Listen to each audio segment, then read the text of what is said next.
আনিসুর রহমান, অভিযোগটা কি? অভিযোগ তো অনেক। বেয়াদব একটা মেয়ে, সংসারের কোনো কাজের প্রতি মন ছিল না। Attempt to murder.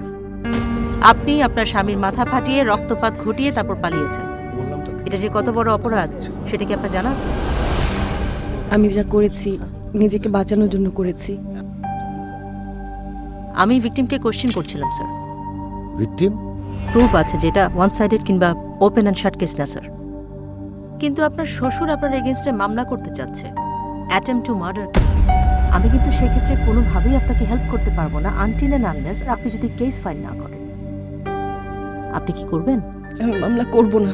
আপনি এটার ব্যাপারে কোনো ডিফেন্ড করছেন না কেন? স্বামী জোর করলে সেটাকে ভালোবাসাই বলে।